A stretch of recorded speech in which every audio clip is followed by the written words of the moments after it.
12 वर्ष, तब्बल 12 वर्ष भारतासारख्या देशाचं प्रतिनिधित्व करणं ही सोपी बाब नाहीये।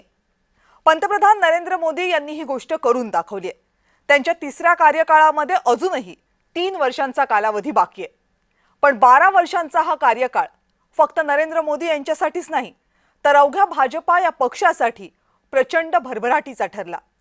दुसऱ्या इनिंगमध्ये मिळालेल्या 300 पार जागा त्याचं प्रतीक होत्या।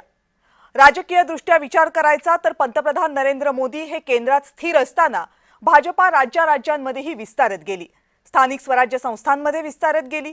आर्थिक मुद्द्यांवर मोदी सरकारचा विशेष भर राहिला।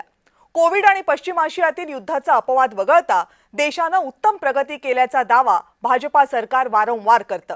सुरक्षेच्या मुद्द्यावर, विशेषतः पाकिस्तानच्या आतंकवादी कारवायांच्या मुद्द्यावर पंतप्रधान मोदींची भूमिका कायमच आक्रमक राहिली। लोकाभिमुख योजना हे या सरकारचं वैशिष्ट्य। जनधन योजनेपासून ते डीबीटी पर्यंतचा प्रवास मोदी सरकारने गतीने केला। शेतकरी सन्मान योजनेसारख्या योजना इतक्या लोकप्रिय झाल्या की अनेक राज्य सरकारांनीही त्याचं राज्य पातळीवर अनुकरण केलं। थेट खात्यात लाभ देणाऱ्या योजना हे मोदी सरकारचं मोठं यश मानायला हवं। पायाभूत सुविधांचे मोठे प्रकल्प, विमानतळांची वाढती संख्या हेही मोदी सरकारची अचीवमेंट राहिली। तरीही काही मुद्द्यांवर मोदी सरकारला आव्हानांचा सामना करावा लागलाय। कृषी कायद्यांच्या बाबतीमध्ये मोठ्या आंदोलनांचा सामना करावा लागला। मोदी सरकार सरकारी यंत्रणांचा गैरवापर करते हा आरोप सातत्याने होतोय। पंतप्रधान मोदी माध्यमांशी संवाद साधत नाही याही बाबत तक्रार होते। हिंदुत्वाच्या बाबतीत आग्रही भूमिका घेणारे भाजपचे नेते विरोधकांच्या कायमच निशाण्यावर येत आहेत।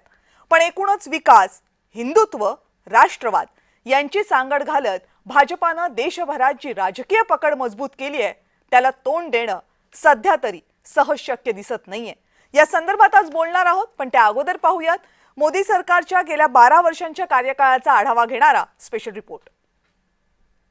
Prime minister Shri Narendra Damodar Das Modi. मैं नरेंद्र दामोदर दास मोदी ईश्वर की शपथ लेता हूं कि विधि द्वारा स्थापित भारत के संविधान के प्रति सच्ची श्रद्धा और निष्ठा रखूंगा। जून 2014 मध्ये नरेंद्र मोदी यांनी पंतप्रधान पदाची शपथ घेणं ही भारतीय राजकारणासाठी मोठी कलाटणी होती। स्थापनेपासून पहिल्यांदाच भाजपचं बहुमतातलं सरकार बनलं। सत्तेत येताच मोदींनी धडाकेबाज निर्णय घ्यायला सुरुवात केली।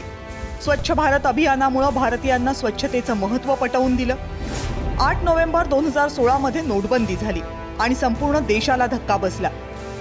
2019 मध्ये राम जन्मभूमीवर सुप्रीम कोर्टाने निर्णय दिला आणि संपूर्ण देशात जल्लोष झाला। जानेवारी 2024 मध्ये श्रीरामाची प्राणप्रतिष्ठा पार पडली। मंदिर उभारणीमध्ये केंद्र सरकारची कोणतीही भूमिका नसली तरी कोर्टात भक्कमपणे बाजू मांडण्यात भूमिका होतीच आणि त्यामुळे एकंदरीत राम मंदिराचं श्रेय मोदींनाच दिलं जातं।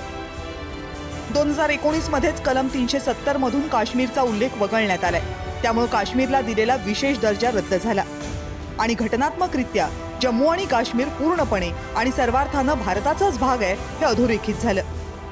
तिहेरी तलाक सुप्रीम कोर्टाने रद्द केला, तेव्हाही त्याचं श्रेय मोदींनाच दिलं गेलं। नंतर कोविड काळातही काही अपवाद वगळता मोदी सरकारने उत्तम कामगिरी केली। खास करून लसीकरणात भारताने मोठी मजल मारली। राष्ट्रीय सुरक्षेच्या मुद्द्यावर सुद्धा मोदींनी उत्तम गुण मिळवले। 2017च्या सर्जिकल स्ट्राईक, 2019चा बालाकोट हल्ला आणि 2025चं ऑपरेशन सिंधूर या तीनही ऑपरेशन्समध्ये भारताने पाकिस्तानला चांगलाच धडा शिकवला। पायाभूत सुविधा, यूपीआय, थेट लाभ हस्तांतरण यासारख्या दूरगामी गोष्टींवर मोदींनी बराच भर दिला। पण एका गोष्टीत मात्र मोदींना अजूनही यश आलेलं नाही, ते म्हणजे भारताच्या प्रशासकीय व्यवस्थेत क्रांतिकारी बदल घडवणं। सरकारी कामाचा वेग आणि काही अधिकाऱ्यांची मुजोरवृत्ती याला अजूनही आळा बसलेला नाहीये। या आणि अशा अनेक गोष्टींबद्दल जनतेला मोदींकडून मोठ्या अपेक्षा आहेत। तिसऱ्या टर्ममधील उत्तरार्धामध्ये मोदी या अपेक्षा पूर्ण करतात का हे पाहावं लागेल। ब्युरो रिपोर्ट, जय महाराष्ट्र।